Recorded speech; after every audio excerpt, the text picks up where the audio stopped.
Amanda menyudahi tangisannya dengan segera, tak ada gunanya membuang air mata untuk orang seperti Rani. Apa yang terjadi dalam hidup Rani memanglah menyedihkan, tapi itu bukan salahnya. Jika ada seseorang yang harus bertanggung jawab atas semua itu, Amanlah orangnya. Ya, ayah bejatnya itulah yang harus bertanggung jawab atas semuanya. Udah, men. Kasihan anak-anak, ujar Arka seraya menggenggam tangan istrinya. Sementara tangan yang lain memegang setir kemudi. Sekarang kita selesaikan masalah kamu, Kak. Kita temui Liana. Arka mengangguk, ia kini memutar arah menuju ke kos Liana. Enggak, saya nggak akan pernah klarifikasi apapun, ujar Liana pada Amanda dan juga Arka, ketika keduanya telah sampai di kos tersebut dan berhasil menemui gadis itu. Kenapa kamu begitu tega sama Arka? Apa salah Arka sama kamu? Tanya Amanda seraya menatap Liana. Ia sudah sangat emosi sekali pada karyawannya itu, namun Amanda masih menahan diri. Mengingat kondisi mental Liana pasca kasus pemerkosaan yang ia alami. Saya akan klarifikasi kecuali dengan satu syarat. Tell me, ujar Amanda. Serahkan Arka sama saya mau Arka jadi milik saya. Plaak. Sebuah tamparan mendarat di wajah Liana. Arka menarik istrinya. Dasar perempuan gak tahu diri, selama ini saya kurang apa sama kamu? Hak istimewa kamu dapatkan bahkan lebih dari karyawan lainnya, semata karena saya percaya sama kamu. Sekarang ini balasan kamu terhadap saya, Plaak. Amanda menamparkan Liana sekali lagi, dan Liana mendorong Amanda hingga nyaris terjatuh. Arka buru-buru menangkap istrinya dan menjauhkan Liana. Cukup, Li, ujar Arka kemudian. Arka, aku cinta sama kamu. Aku enggak. Ucapan Arka membuat Liana seketika berurai air mata. Aku mencintai Amanda, ujarnya kemudian. Enggak, kamu enggak boleh mencintai perempuan tua ini, teriak Liana seraya ingin memukul Amanda. Amanda yang memang masih emosi itu pun hendak memukul Liana. Arka berusaha menghalangi keduanya. Men, masuk ke mobil. Aku belum puas sama perempuan brengsek ini. Amanda, masuk. Kamu lagi hamil. Amanda pun lalu menuju ke mobil dengan emosi yang masih meluap-luap. Sementara kini Arka menatap Liana. It's okay kalau kamu gak mau klarifikasi. It's okay kalau karir aku mesti hancur, aku gak peduli. Yang jelas, aku gak cinta sama kamu. Sama sekali, enggak. Aku gak akan menunduk, cuma karena takut karirku hancur. Tapi kamu lebih baik kalau hidup dengan karir yang tidak bermasalah, aku bisa bantu balikin nama kamu. Cukup dengan kamu sama aku. I love her. Arka menunjuk Amanda yang berada di dalam mobil, dengan mata yang tak terlepas dari Liana. Jangan karena kamu hancur, lalu kamu berniat menghancurkan orang lain. Itu lebih dari kekanak-kanakan, Liana. I'm sorry for something bad happen in your life. Tapi itu bukan salah aku, bukan salah Amanda juga. Tapi aku cinta kamu, Arka. But I'm not. Kenapa kamu bisa cinta sama dia? Kenapa? Teriak Liana seperti orang gila. Karena dia nggak jahat kayak kamu. Arka balas berteriak di wajah Liana. Detik berikutnya pemuda itu pun kembali ke mobil. Lalu bersama dengan Amanda, ia meninggalkan tempat itu.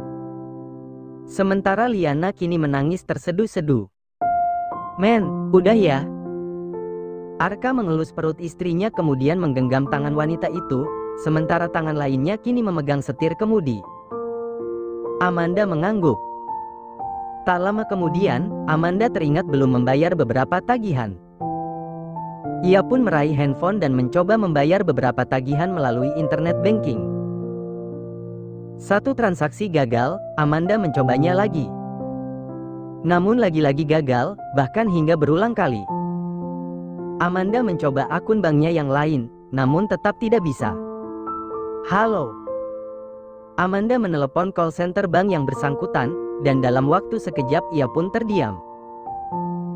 Pasalnya operator call center menjelaskan jika kini akun bank Amanda tengah dibekukan, lantaran ada pengaduan dari pihak perusahaan mengenai beberapa hal. Kenapa, men?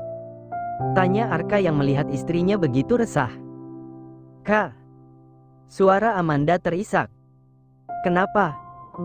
Arka menghentikan mobilnya. Amanda kemudian menjelaskan apa yang terjadi. Jika beberapa pihak di perusahaan telah menduga ada penggelapan dana di rekening Amanda.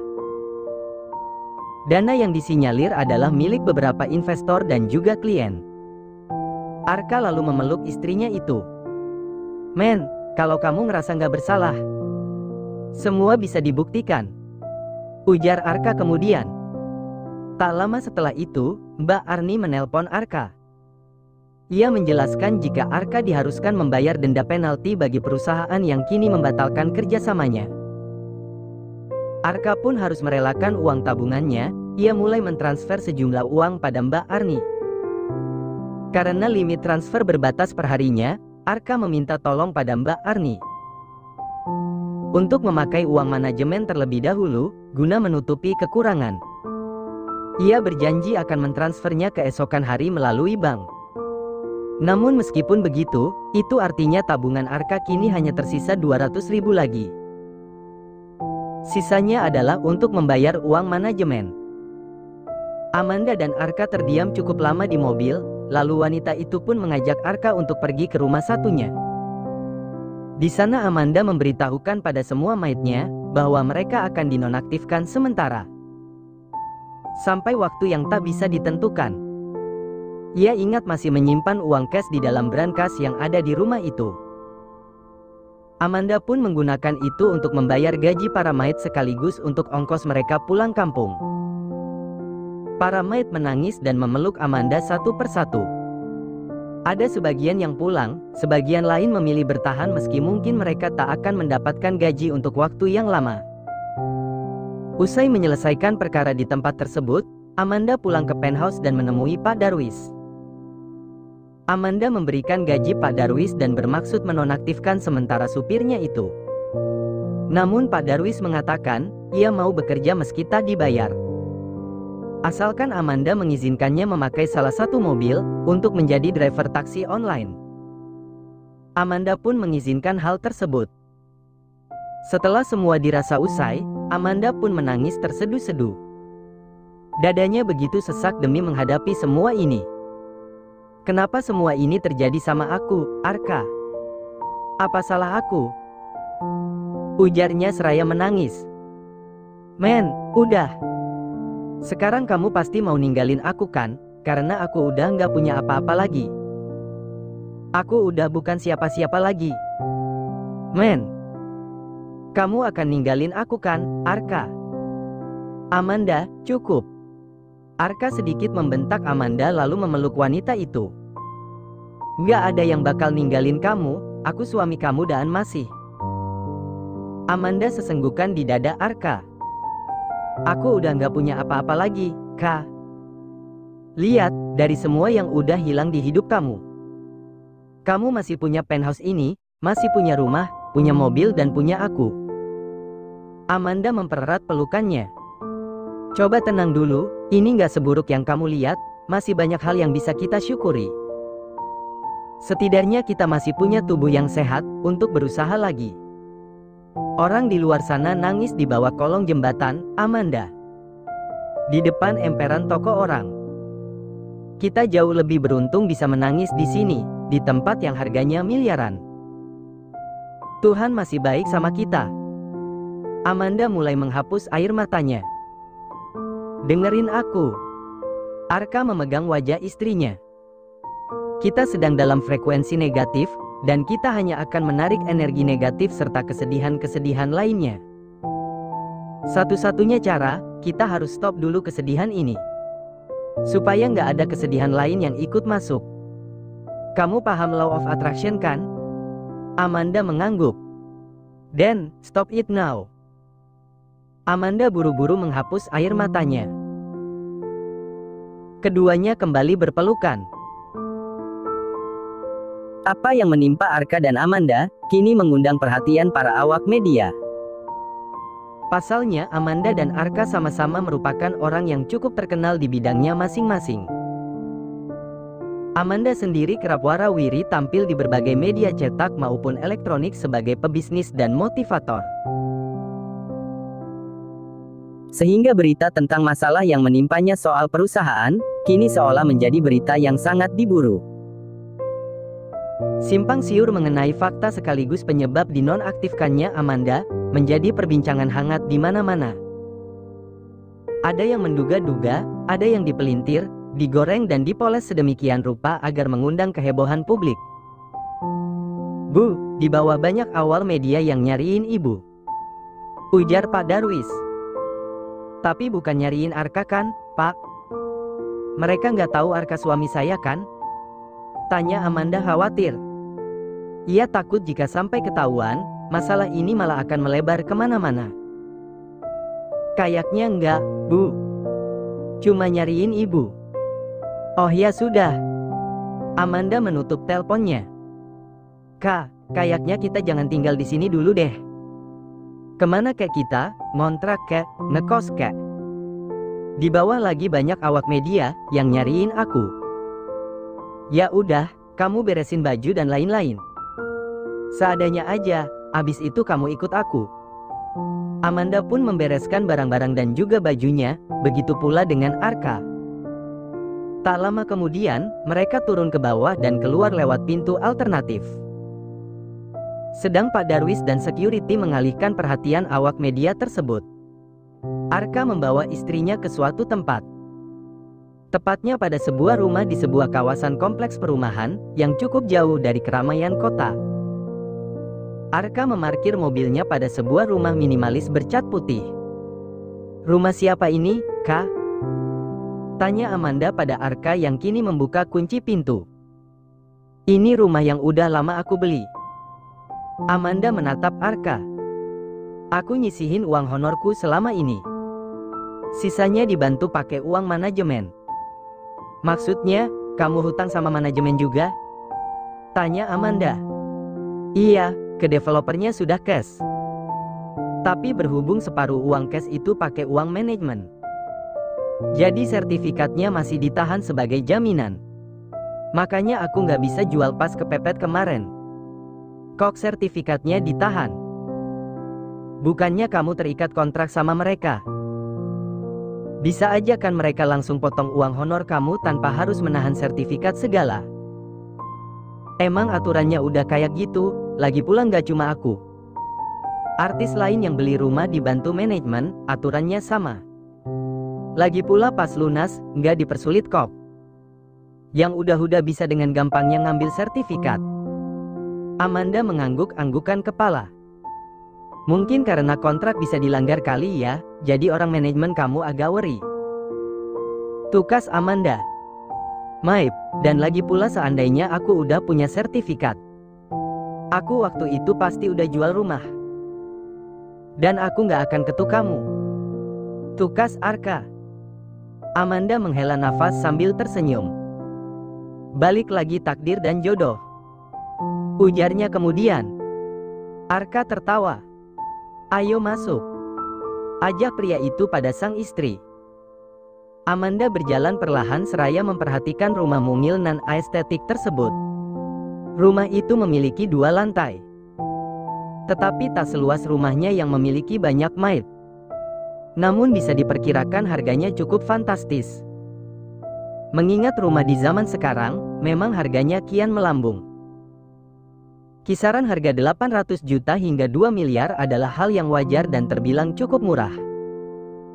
"Nggak apa-apa kan kamu di sini dulu?" tanya Arka seraya menghidupkan air kondisioner. "Ya nggak apa-apa banget malah," ujar Amanda. "Maaf ya, rumahnya nggak sebesar rumah kamu," ujar Arka kemudian. "Kak, ini masih jauh lebih baik ketimbang kita harus ngontrak. Karena aku ternyata sisa uangnya cuma 200 rebon. Sama aku juga," Keduanya diam, namun detik berikutnya mereka pun sama-sama tertawa. Makin lama tawa itu makin keras, keduanya kini berpelukan. Maafin aku ya, Kak. Maafin aku juga. Keduanya masih diliputi senyum, sekarang bukan saatnya untuk menumpuk energi negatif. Rumahnya bersih banget, ujar Amanda pada suaminya. Orang hampir tiap hari aku kesini. Sepulang kampus sebelum jemput kamu, aku pasti bersihin rumah ini. Kecuali pas lagi syuting, aku nggak kesini sama sekali. Amanda mendekat ke arah tangga. Mau naik ke atas? Tanya Arka. Istrinya itu pun mengangguk. Arka lalu menemani istrinya menuju lantai 2. Keadaan di atas tak kalah estetiknya dibanding lantai bawah. Rumah itu lebih mirip studio foto ketimbang tempat tinggal. Arka sangat piawai dalam hal mendesain ruang dan juga memilih furnitur. Arka membuka sebuah pintu kamar, Amanda masuk dan langsung duduk di atas tempat tidur. Ibu tahu kamu punya rumah, Kak? Nggak ada satupun yang tahu. Kenapa nggak dikasih tahu? Aku nggak enak, karena belum bisa beliin ibu sama papa. Ini aja belum tahu kelanjutan kreditnya ke manajemen gimana. Nantilah rencananya, kalau aku udah bisa beliin buat mereka, baru aku kasih tahu. Amanda merebahkan diri di atas tempat tidur, jujur ia sangat lelah dengan semua ini. Aku beli makan dulu, ya? Ujar Arka kemudian. Amanda pun mengangguk. Tak lama setelah itu, Arka pun turun ke bawah. Cukup lama Amanda menunggu, karena tempat di mana Arka membeli makanan ternyata mengantri. Namun setelah ia mendapatkan apa yang ia mau, Arka pun segera pulang. Ayo makan. Arka membawa makanan ke kamar, tak lupa ia juga membawa air minum dingin serta piring. Dalam sekejap, mereka pun duduk di lantai lalu makan. Apapun masalahnya, yang penting makan dulu. Ujar Arka membuat Amanda tertawa. Arka menyuapi istrinya dengan tangan, Amanda pun menerima suapan itu. Kak. Makasih ya, udah ada buat aku. Ujar Amanda seraya menatap Arka. Laki-laki itu pun tersenyum, lalu kembali menyuapi Amanda. Makasih juga, udah kuat sejauh ini. Ujar Arka. Udah mandinya? Tanya Arka pada Amanda yang kini baru saja keluar dari kamar mandi. Wanita itu tengah mengeringkan rambut dengan handuk. Udah, seger banget Kak. Hoam. Amanda menguap. Aku capek banget, pengen tidur rasanya. Ya udah, tidur gih. Mumpung kamu lagi dinonaktifkan, anggap aja lagi cuti melahirkan. Mending kamu banyakin istirahat. Amanda menghela nafas, lalu duduk di sisi Arka yang tengah mengerjakan sesuatu di laptopnya. Kamu ngerjain apa sih, Kak? Tanya Amanda pada suaminya itu. Artikel pesanan orang. Maksudnya, kamu ghostwriter? Yup, kadang aku nulis fiksi juga. Oh ya, kok aku baru tahu? Ujar Amanda. Kamunya nggak nanya. Arka berujar seraya tertawa kecil. Boleh aku baca nggak, dikit? Boleh, nih. Arka membiarkan istrinya membaca artikel tersebut. Wow, it's good, ujar Amanda. Thank you. Arka kembali menulis. Amanda berpikir, sepertinya tidak buruk untuk menjadi seorang freelancer. Dulu di zaman kuliah, ia sering nyambi sebagai seorang freelancer. Pendapatan per bulannya terbilang sangat lumayan. Ya, setidaknya daripada meratapi nasib.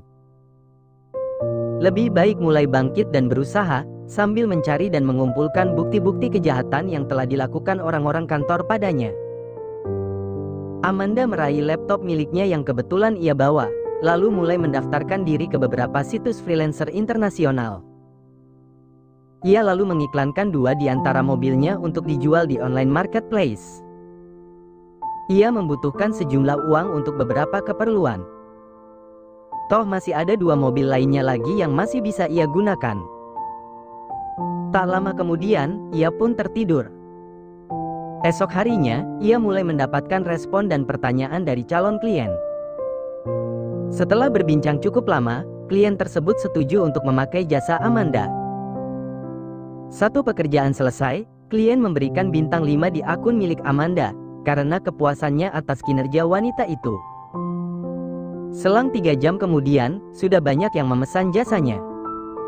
Amanda pun tersenyum dan menerima mereka semua, dengan perjanjian bayaran yang lumayan tentunya.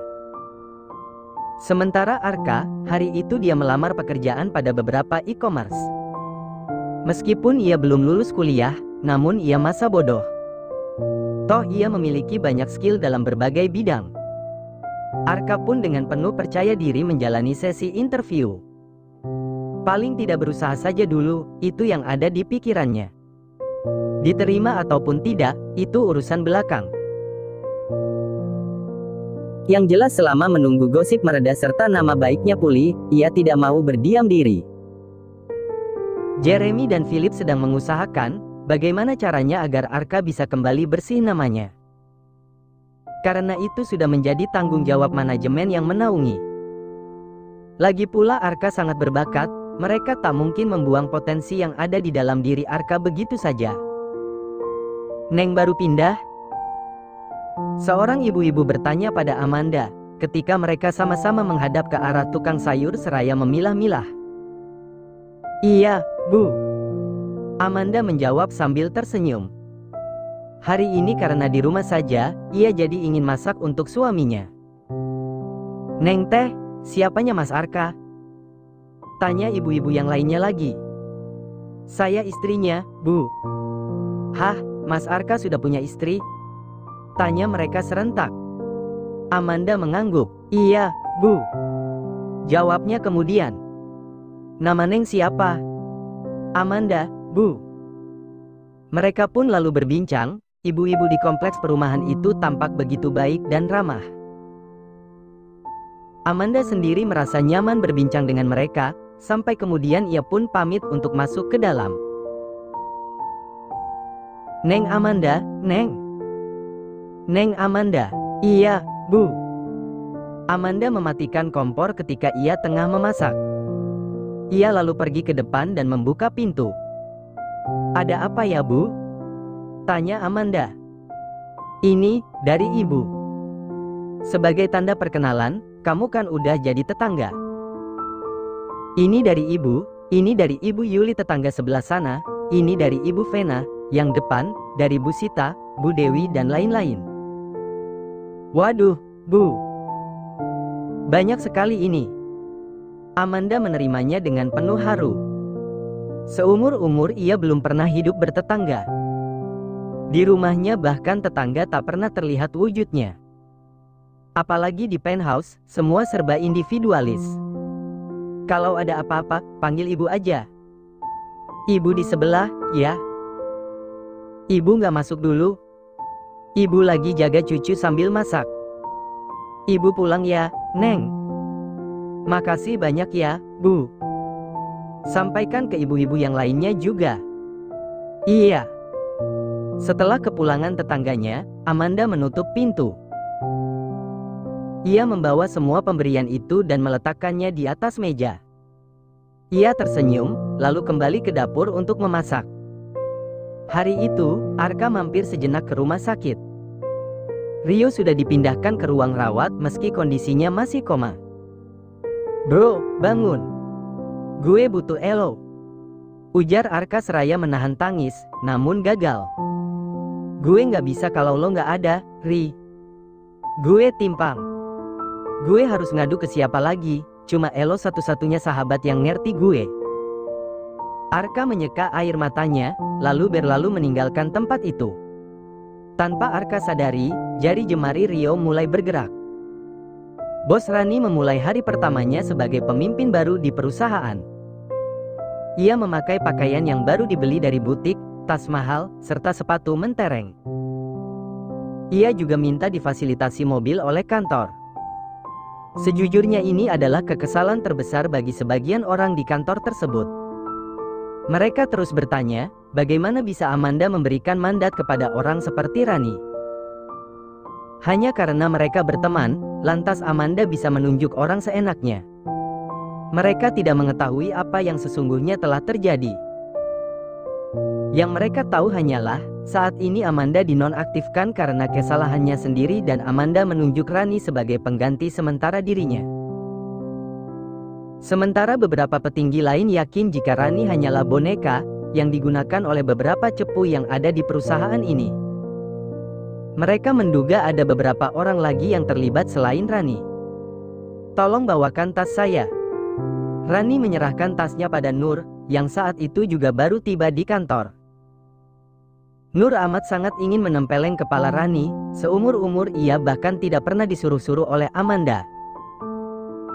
Bahkan Pia yang sekretarisnya saja tak pernah disuruh mengerjakan yang bukan pekerjaan kantor.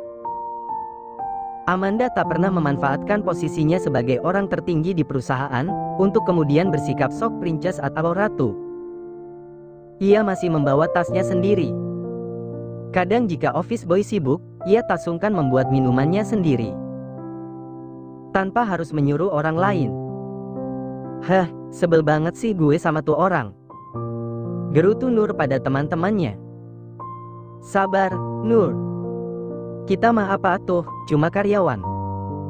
Entar juga jatuh tuh nenek sihir, keserimpet high heelsnya sendiri. Ujar rekan Nur menenangkan gadis itu. Mau ngelenong, Mbak? Tanya Satya ketika tanpa sengaja berpapasan dengan Rani, saat wanita itu sudah di muka ruangan Amanda. Dari jauh Denny memberi kode pada Satya untuk tidak sembarangan bicara. Namun Satya yang tak mengerti kode, malah mentertawakan penampilan Rani. Begitu cara kamu menghormati bos kamu. Satya seketika teringat bahwa ada pengumuman yang menyatakan jika Rani telah menggantikan posisi Amanda. Iya maaf, Mbak. Ujarnya kemudian, wajahnya tiba-tiba saja berubah pucat. Mbak, kamu kira saya mbak warteg? Rani murka di hadapan Satya, membuat karyawan lain kini terdiam. Bukan karena mereka takut, namun malas untuk mencari masalah. Iya Bu. Ujar Satya. Sekali lagi menyinggung saya pecat kamu. Ujar Rani. Satya pun menunduk, Rani berlalu menuju ke ruangan Amanda. Hari berlalu, Amanda mendapatkan banyak klien hanya dalam tempo seminggu lebih. Ia kini mengantongi cukup banyak uang. Arka sendiri diterima bekerja di perusahaan-perusahaan e-commerce tersebut. Saking fokusnya mereka dengan hidup yang baru, mereka agak melupakan masalah yang sebelumnya tengah mereka hadapi. Apalagi Amanda, ia sangat bahagia dikelilingi tetangga-tetangga barunya yang baik. Para loyalisnya di kantor sedang sibuk mengumpulkan bukti-bukti. Mereka ingin Amanda terbebas dari tuduhan, agar bisa segera kembali bekerja. Karena Rani hanyalah seorang yang ambisius, bukan orang yang mengerti betul pekerjaannya seperti Amanda. Perusahaan bisa hancur jika Rani dibiarkan berlarut-larut berada di sana. Amanda harus segera kembali, agar semuanya tak menjadi semakin kacau. Amanda. Arka pulang dari kerja pada sore hari, Amanda membukakan pintu. Hai. Ujar Arka seraya menatap Amanda. Ia masih berdiri di muka pintu. Hai, cari siapa ya? Tanya Amanda seraya menahan senyum. Cari perempuan seksi yang perutnya buncit, berisi bayi-bayi aku. Arka mendekat ke arah istrinya, lalu masuk ke dalam dan menutup pintu. Jangan, tolong. Amanda berusaha menghindar. Arka meraih paksa pinggang wanita itu dan membuatnya menjadi lebih dekat. Ia lalu mencium bibir Amanda dengan sangat. HMMH. Amanda mulai berada dalam mode tak tahannya. Kak. Rintihnya kemudian. Balas Arka seraya terus menciumnya. Kangen. Ujar Amanda. Aku mandi dulu, ya. Amanda mengangguk. Arka lalu pergi untuk membersihkan diri. Amanda sibuk menyiapkan makanan untuk suaminya. Tak lama kemudian Arka mendekat dan memeluknya dari belakang. Aku udah bersih, sayang. Bisik Arka di telinga Amanda. Ia kini mengelus-elus perut istrinya itu dengan sangat, hingga wanita itu pun tak kuasa menahan hasrat. Dalam sekejap mereka sudah berada di kamar. Amanda berada di bawah, sedang Arka kini menghujamkan seluruh cintanya pada wanita itu. Hingga akhirnya semua berakhir penuh kenikmatan. Tak lama setelah itu, mereka pun tertidur bareng sejenak. Amanda berusaha membuka mata. Mandi bareng, ujar Amanda. Nggak sendiri-sendiri aja. Kenapa? Entar di kamar mandi, kamu goda-godain lagi aku. Kamu capek ya, Kak? Hari ini cukup dulu, ya. Tadi aku kerja lumayan menyita perhatian juga loh, jadi aku capek. Amanda menolehkan kepala dan mencium bibir Arka, laki-laki itu membalasnya. Ya udah, aku mandi duluan ya, ujarnya kemudian. Arka mengangguk, Amanda pergi mandi. Tak lama kemudian Arka pun melakukan hal yang sama. Ia kembali membersihkan diri lalu setelah itu, ia dan Amanda makan malam bersama. Saat baru saja selesai, Arka mendapat telepon dari pihak rumah sakit yang menyatakan jika Rio kini mulai sadar. Arka memeluk istrinya dengan penuh rasa haru. Malam itu juga mereka menyambangi rumah sakit.